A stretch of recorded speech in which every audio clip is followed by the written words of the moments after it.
Mysterious Owl here, and today I'm going to be bringing you guys my August wrap-up. So August, as you may have been noticing over the last several weeks with my reading vlogs, has been kind of a crapshoot, much like the most of the spring and summer months that have been going on this year because of a lot of things that have been happening in my personal life.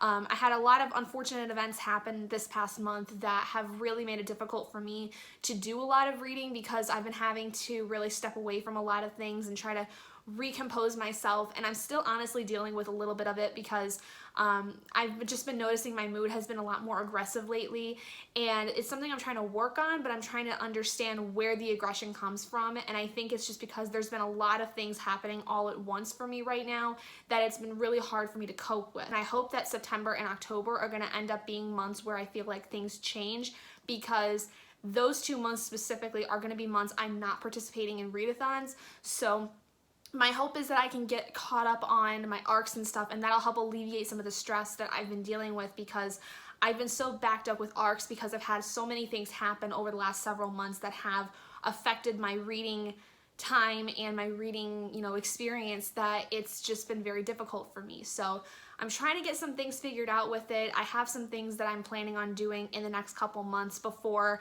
November, which is the next round of the Halse Cupathon.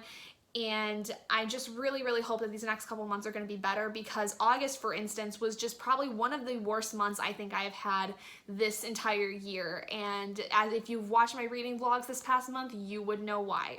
But I'll get into a little bit about that a little bit later. So in August, I ended up completing 6 books, which honestly is a pretty good feat considering how the month I think went. I'm not snubbing my nose at that at all. I'm really proud of the fact that I did actually complete my Newts TBR, which was kind of my big priority for the month, and I was also able to get through my audiobook for the month, which I really enjoyed. So overall, like I said, 6 books this month. I ended up reading about 2,184 pages and listening to about 11 hours and 22 minutes worth of audiobooks. To break down the kinds of books I read this month, I ended up reading 4 physical books, 1 ebook, 1 audiobook. 3 of them were from my personal library, 2 were borrowed from either Overdrive or the library itself, and I had 1 book that was an e-arc. So all the books I ended up reading this month, I ended up completing within the month. So I had no DNFs this month, which was pretty awesome, but that's also because I was really stuck on a couple of these books for a good long time. First book that I completed this month was Shout by Laurie Halse Anderson. This was for my Newts TBR for my Defense Against the Dark Arts exam. I had to complete the A level for my career, which was to be a writer or journalist, and the A level for the Defense Against the Dark Arts exam was to read a book that had black under the dust jacket, and this book, Under the Dust Jacket, is completely black. I really loved this book. This one was probably in the running for one of the favorites of the month. This and the second book I finished this month are kind of tied for my favorites for the month because both were so really good, but for very different reasons. This book is essentially Laurie Halse Anderson explaining her experience with sexual assault and rape and things having to do with being a woman within society, especially when she grew up, and it's told in verse. Laurie Halse Anderson is more well known for her first novel, Speak, that came out several years ago. I want to say about 10 years ago or so, and it was a story about a young girl named Melinda who was raped by a boy that she went to school with who was much older than her, and essentially dictated the story of her freshman year of high school, how she dealt with it, and things of how difficult it was for her to keep it a secret because she felt like she needed to keep it a secret because she didn't think anyone would really believe her. And Shout is really Laurie's version of the story because she kind of wrote Speak in a way that was similar to her own experience with rape and sexual assault, and Shout is really Laurie's story and how she kind of dealt with those things on her own and how she had experienced different things growing up as being a woman and the ideas about sexual assault and rape. And it even goes into exactly about how she kind of wrote Speak and the things that kind of happened after its release, how it was banned in some schools for being, very graphic, and it having some really difficult topics that schools were not really invested in teaching about, and I really enjoyed it. I got this for Easter from my mom because I knew it was coming out and I was really excited about it because I loved Speak so much. It was one of my favorite books I remember reading in high school, and I read it in my freshman English class, which was probably the best time I think to have read it, because it was about a girl in her freshman year of high school. And I remember that my teacher had really loved it and had expressly stated that this was going to be a book that was going to be very jarring, very difficult to deal with. And I ate it up. I had no idea about things about rape and sexual assault until I really read this book, because I felt like I was really sheltered from a lot of stuff growing up, because in my community there wasn't really a lot of stories about this, or I didn't know about things about this because I didn't necessarily end up with a group of friends that really talked about it, because it wasn't something that was really like discussed. And so when we read Speak, I remember feeling so enthralled with it, and I really felt like my eyes were opened. And I feel like with Shout as well, Laurie has really opened my eyes to understanding just how those things affected her, and then how in that experience it fled into Speak. It bled into her story that she wrote, that was so well loved and also well hated at the same time because of the content. But I really think that this book in particular is just amazing. It's just an autobiography about really Laurie's experience with all these things, and really getting into the mindset of how she wrote Speak and why she wrote it and everything about that. So I don't feel like you could really come out of the story without giving it a 5 stars, unless you had some problem with the style of it, because this is just so real and raw to me that I don't understand how somebody coming out of this couldn't have been affected by it in a more positive way, and understanding that, you know, these things happen. Rape and sexual assault are things that happen, and it is important, like Laurie, to use your voice and make it known that these things are happening, because if you don't, then it is very difficult for things to change. Anyway, I really could sit and talk for hours about this book and what it meant to me, but let me just say I gave it a 5 out of 5 stars, and we'll leave it at that. The second book I completed this month was The Poppy War by R.F. Kuang. This was the book that kind of was in the running for one of my favorites with Shout, because this book was just unbelievable. I was blown away by this story. This was also for the Newts. This was for my History of Magic exam, my A-level exam for that, which was to read a fantasy book. This is an adult fantasy placed in kind of a Asian-inspired community, kind of something I would think that was more Chinese-based than anything, based on some of the content that's involved with it.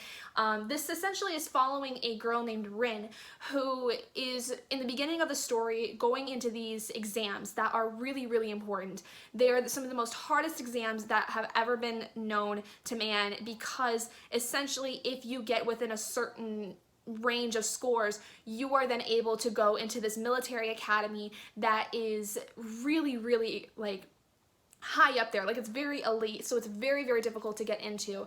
And the reason Rin wants to go into this is because it is her only way of really feeling like she's gonna have a life, because in the small southern community that she lives in, she is essentially being used as a bargaining chip for marriage. Like, she's basically being forced to marry somebody that she doesn't want, that is way older than her, and is essentially going to use her as a sex slave, and she doesn't want anything to do with that. So her only chance of escape is to pass this really rigorous and difficult exam that almost nobody is able to complete. And she ends up completing it. It's very beginning in the story that this is done, so it's not really a spoiler, but she does complete and it passed the exam with the highest score that has ever been known, and goes to this academy. And essentially through there, it is her training and understanding kind of her place in the world now that she's kind of been taken away from everything she knows, but trying to find her own place within this entire academy, despite all of the backlash that she gets from being from where she is. She kind of experiences some, I wouldn't say necessarily it's racism, but some kind of judgment based on where she is and how she looks. And also the fact that she is a young woman, as there are very few young women that are able to go into this academy and essentially come out of it alive. There are a few that are within this story, but it is minimal compared to the amount of young men that are in this military academy. So really this is a story about Rin understanding, you know, the more inner working politics of this empire that she lives in, and when things kind of start to go very, very awry, she starts to pick up on it very easily and gets kind of involved with this teacher who is kind of thought of as like lesser than everyone, because he's very mystical, he's very inspired by the mystic arts that nobody else is really able to understand, and she kind of is drawn to him, and she starts being taught under him, and it causes a whole web of problems when things really start to come to a head within the political system of the story. So Rin is really just trying to understand everything that's going on while also trying to keep up with her studies and do well with her training, because things get to be very, very complicated for her very, very, very quickly within this story. And I don't know necessarily what specifically it was about this book that made me love it so much, because there were so many elements at play that I felt were so well done. This is one of those books where I feel like it has been written and rewritten over so many years that this book has truly been a labor of love. I do know that R.F. Kuang, the author, is currently in, I think, her PhD program, so she's still fairly young. She's a little bit older than me. So when this book came out, she was, I believe, just getting into her master's program.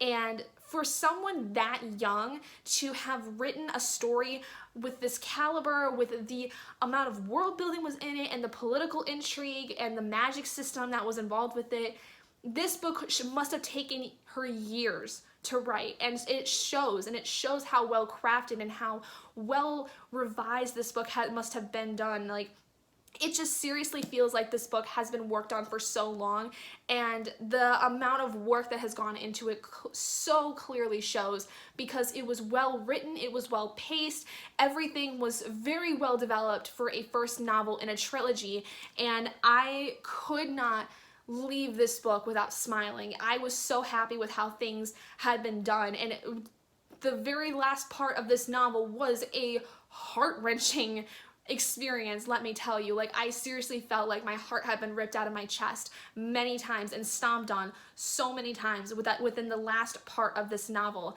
And I thank R.F. Kuang for it, as ironic as it is.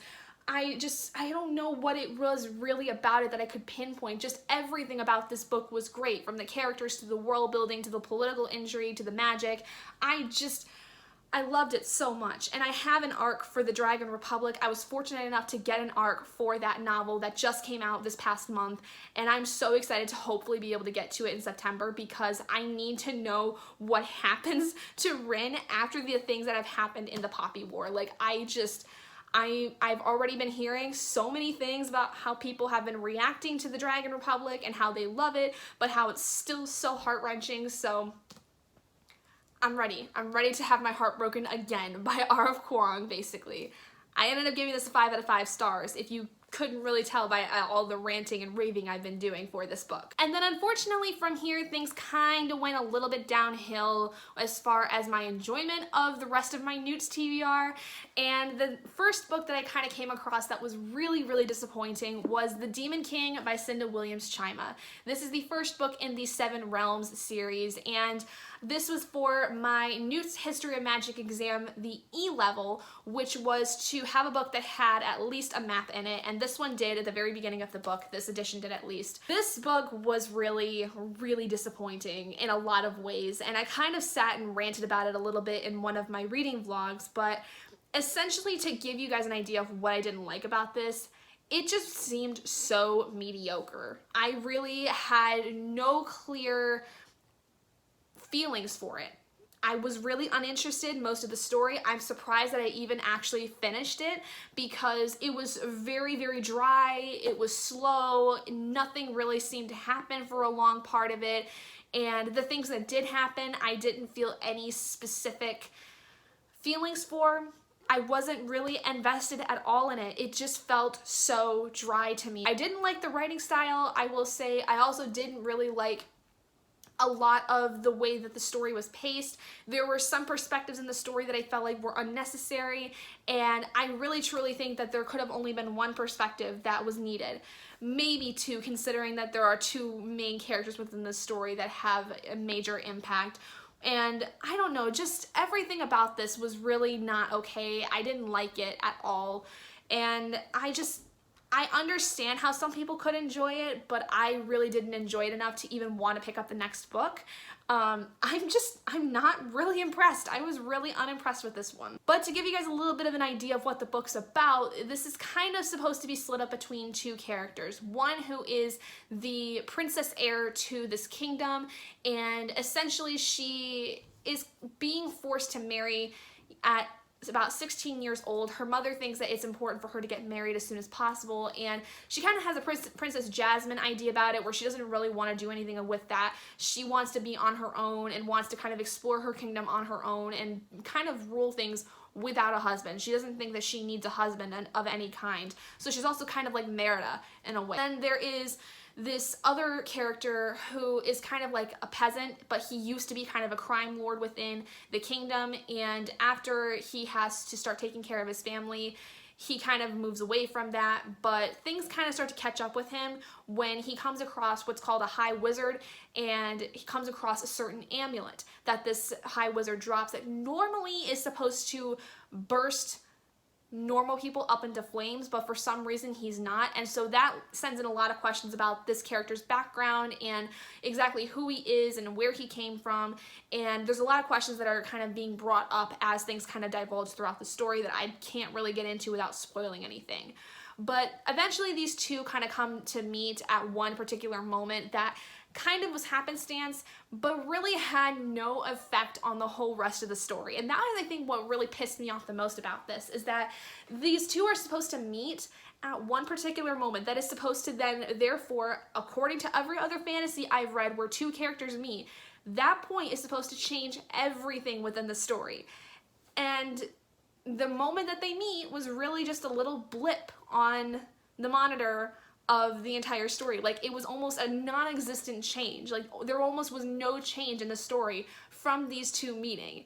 And I want to say that it's because that it's possible that within the next book of the series that their encounter there is going to change a lot more in terms of how the story is going to like turn on its head. I don't know. I just don't like the idea of two characters meeting in the first book of a series and not having really any major change. I feel like the first encounter is supposed to be the most important when it comes to stories like this, and this was just insignificant. These characters almost didn't even have to meet at all, and I almost think I would have preferred it if these characters hadn't even met at all in this entire story, because there seemed to have been no point to them meeting at all. There were just so many things wrong with this book that I really disliked it. I ended up giving it a 2-star.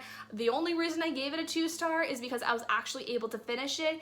I think if I was to have DNF'd it, it probably would have gotten like a 1-star, but there were some elements really that I liked about it, but not enough to really give this book a second chance or continue with the rest of the series. So I think I may even be unhauling this one eventually, because I have no use for it anymore. The next book I completed that was also a disappointment for this month was Summerlings by Lisa Howorth. I received an e-arc of this through NetGalley, and I think this was supposed to be a historical fiction story that had like some contemporary elements to it, but this just fell so flat from what the synopsis made it out to be. I really can't even describe what the story was supposed to be, so I've just been referring to the Goodreads synopsis, which I will leave a link to down in the description below for you guys to check out, because I really have no way of explaining this without using the Goodreads description that is on there. But my major problems with it were that it was really slow, the characters were uninteresting, there were way too many characters for me to keep track of, and everything that was in this novel was way too extensive, I think, for what the story actually had. I kind of explained this a little bit too in one of the vlogs that I had this past month, but essentially the things that Lisa Howorth was doing with her 8-9-year-old aged male characters were things that grown men are supposed to be doing. Like, there essentially is this heist that goes on that these kids plan, and it's something that you only would be able to do if you were an adult or some kind of a child savant, and none of these kids had any indication of savantness at all. So there were so many things I questioned throughout this novel as for the, accuracy and the authenticity of it. Like, I just really did not understand a damn thing about what this author was supposed to be doing with this book, because none of it made sense. None of it did. So I ended up giving this book 2 stars because, just like with the Demon King, I was able to somehow get through it. I don't even know exactly how I got through Summerlings, because the Demon King at least was able to continue to get me to propel forward with the story, but every time I picked up Summerlings, I wanted to throw it out the window, and I couldn't handle it. Like, I'm so surprised I even was able to finish it because it was that bad. Summerlings, though, completed my Muggle Studies exam A-level, which was to read a book with a photo element on the cover. The next book I ended up completing was my audiobook for the month, which was The Hating Game by Sally Thorne. This is not my first adult romance, but I think my first Sally Thorne book, and my first adult romance that I think I truly liked in a lot of ways, and would consider this is one of those books where my turning point with romance is kind of starting to be in favor of it. I don't know exactly what it was about this, but I think just the real authenticity of the story really made me enjoy it.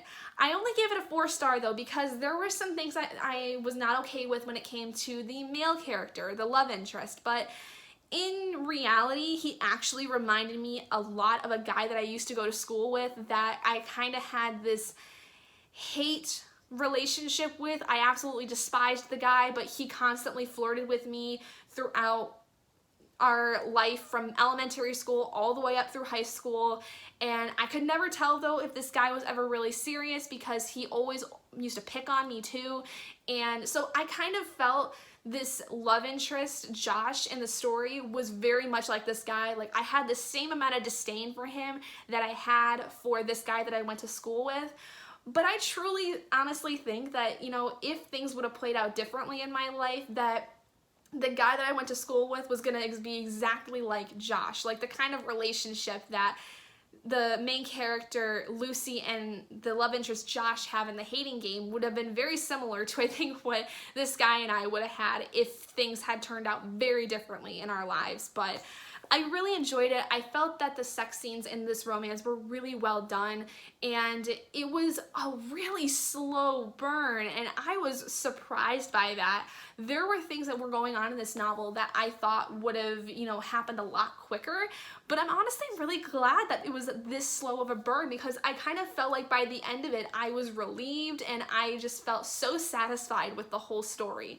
Like I said, the only problem I had was really the main love interest, because he was a bit of a dick, and I really didn't like him. I still don't really think that the main character should have been with him, but, you know, it was kind of iffy for me. Like, I really enjoyed the story still, regardless of the fact, but Josh was not a really nice guy. So in all of that, I totally forgot to even tell you guys what the synopsis of the story is. So essentially, there are these two co-workers, Lucy and Josh, who sit across from each other. They are both essentially like executive assistants to these publishers in this big publishing house that recently merged within like the last couple of years, and they disdain each other completely. They are constantly egging each other on, and, you know, constantly screaming and yelling at each other. The entire publishing house knows that they hate each other. And then comes this big promotion aspect where it is possible that one of them is going to become a COO of the publishing house. And so then they kind of start having to work a little closer together because they've got a lot of projects going on, but they're also fighting each other for this particular promotion. And kind of from there, it's, you know, your typical hate to love relationship. It's very, very cute. There are some really great scenes of the two of them bickering, and you really see that throughout the entire story how very different they are. But throughout the story, you also start to see how they find little things in common, and things that Josh does for Lucy that would normally, I think, be seen as really sweet, but considering his temperament and the way that he used to kind of act towards her is part of the reason why I kind of thought of him as like a dick, because there are just some things that he does that I think are really sweet, but he's a big asshole to her for the longest time, and it is actually brought up quite a lot in the book, and I didn't think it was going to be brought up at all about his temperament, but it's brought up quite often, so that was a huge redeeming factor, I think, for the story. But I still didn't like Josh a lot, to where I felt that the main character should have been with him at all or have interacted with him. But it was a really great story regardless. So if you like adult romance and especially Hate to Love and even office romance, I think this is a really great start, especially I think if you're starting out with adult romance. And the last book that I completed this month was Spellslinger by Sebastien de Castell. This is the first novel in the Spellslinger series. This in particular was the group book for the Newts this past month, and to be honest, I really enjoyed it. I definitely really enjoyed a lot of the things that were going on with it, with the magic system specifically. It almost had this feel to me like Avatar The Last Airbender meets An Ember in the Ashes, because the atmosphere of the story felt very similar to An Ember in the Ashes by Sabaa Tahir, but the magic system felt very similar to Avatar The Last Airbender, because essentially the magic system in this world is that these mages are able to, they kind of come into their powers where they have to learn 6 different disciplines, and when they master them, there's these tattoos on their arms that kind of almost solidify, like it's called getting their bands essentially, and they have like these bands on their arms throughout their lives, and when they master one of them, it solidifies and the band breaks in a way. So that then indicates, you know, which one of the different disciplines they have essentially mastered. And in this society, you're supposed to have at least one of those bands broken by the time you turn 16. Otherwise, you become what's called a Shatep, and essentially you are a slave to one of the mage households. And the story follows this boy, Kellen, on the brink of his 16th birthday, and he has not broken any of his bands. He is the weakest link when it comes to the mages, and he doesn't understand why. But as he grew up, he was very sickly a lot at the time, and so he thinks that it might have something to do with that his magic was essentially sucked the life out of him in a lot of ways. And the story is really him trying to understand why that's happened. And when some very dangerous things happen within this community that he lives in, it becomes much more dire for him to be able to have these powers, because without them, he could possibly be in some serious danger. And literally in the very beginning of the book, his sister kills him in a duel, and he is brought back to life by this mysterious woman that appears, who no one really knows where she's from, no one really knows who she is, but she has this ability that is able to bring him back to life, and she has some form of magical ability, but they're not sure of what it is. And essentially Kellen is drawn to her because he needs to know more about her. He wants to understand more about where she's from and how she's able to do certain things, and if she can somehow teach him to use magic of some kind. And some kind of chaos exudes from there, and it really brings home the fact that Kellen needs to have these powers, otherwise he is likely to die in this society. And it's really interesting. The political aspect, I think, played more into the story than I had expected, especially towards the end. There is a lot of things that are happening in the political side of the story that are happening because of the magic system. Like, it's usually the opposite, where the magic system is affected by the political system, but the political system actually in this story is being affected by the magic system, which is a very interesting, you know, dichotomy, because you don't really see that a lot in the stories that, you know, are fantasy based. It's usually the opposite, where the political system affects the magic, whether that's taking away the magic or bringing out the magic, or the political system puts a restriction on the magic. You know, the political system usually has more influence on the magic system in most fantasy stories. But this book specifically has more of a focus where the magic system has a direct correlation to the political system, because if you have more magic in your blood, then you are therefore more powerful within the political system. And then there is a whole storyline within this story that is having to do with magic and how things have gone on, how bad things have happened in the political system because of the magic kind of thing. Like, I really can't divulge more into that though without spoiling everything, so you're gonna have to take my word for it. But I really enjoyed this. The only thing I will say is that there were some instances where scenes were a little confusing as far as the pacing of them. Some of the things that were brought up about either the magic or political systems were a little confusing here or there. So it wasn't like completely perfect, but I still really enjoyed it, and I'm very much looking forward to seeing how the rest of the series plays out, because it is a 4-book series, I believe, and it is completed at this moment in time. So I'm really excited to be able to get more into it if I can, and I really hope that it continues to be a really good series. So I ended up giving Spellslinger a 4 out of 5 stars. And with that, that concludes my wrap up for August. So then going on with some things that have happened over this past month. If you guys watched my reading vlogs over the last month, you know that there's been a lot of things that have changed, a lot of things that have happened over this month, making it pretty much one of the worst months I've had in 2019 so far. My car died on me at one point, and then within the same week I found out that my dog Daisy passed away, who was about 16 years old. Like, she was on her last legs, but it was still a bit of a shock to hear that she passed away. And then on top of that, one of my great aunts, who I loved dearly, ended up passing away as well. So it was a really stressful couple weeks for me within the month of August, and I was really struggling, and I think I'm still kind of reeling from all that because I'm feeling a lot of aggressive emotions right now, and I'm not quite sure as to why. I think I'm just getting really overwhelmed with everything that's been going on in my personal life, in my reading life, with the fact that I'm not getting through as much as I wanted to, and then with my work life, because at my work there's a big thing that is happening, a really big event happening within the next couple weeks that everyone is stressing out about. So I'm kind of feeling that as well, and I think just the big culmination of all of those things is really weighing me down a lot. So I'm feeling a lot more protective, a lot more defensive about what I'm doing in the things that I am experiencing. And I'm just feeling really aggressive. I'm starting to feel better because I think now that I've understood that that's what I'm feeling and that's what's happening, now I can kind of figure out where to go from here.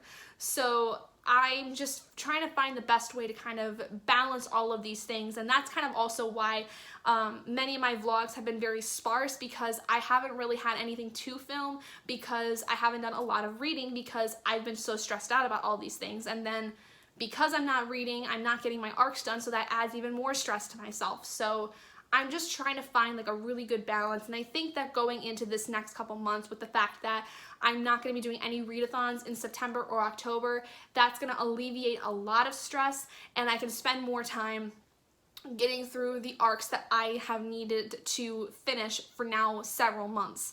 So my hope is that in September and October I can get myself completely caught up with all of my arcs, all of my rereads that I have for the Morganville Vampires, getting myself caught up with those books, and then also finally getting through all of my random TBRs that I've been neglecting since March.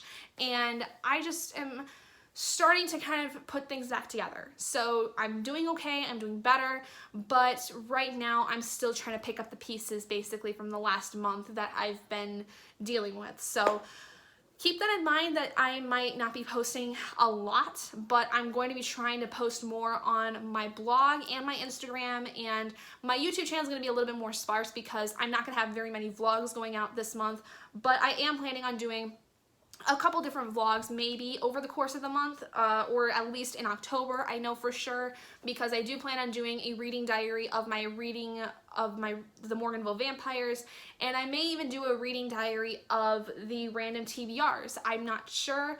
I know I'm going to be doing reviews for the random TBRs, but I don't know if I'm going to necessarily do a vlog where I go through all of those, you know what I mean? So I am a little undecided, but I do hope that at least over the next couple months I can kind of get back to feeling like I actually, you know, am doing okay and I'm feeling better. So just, you know, keep me in your thoughts if you would like to. I'm going to hopefully be updating things as I can, but if you would like to try to stay updated with how things are going, you can always see things on my Twitter and my Instagram. I don't post on Twitter as much because I just tend to stalk people on Twitter. I don't know why.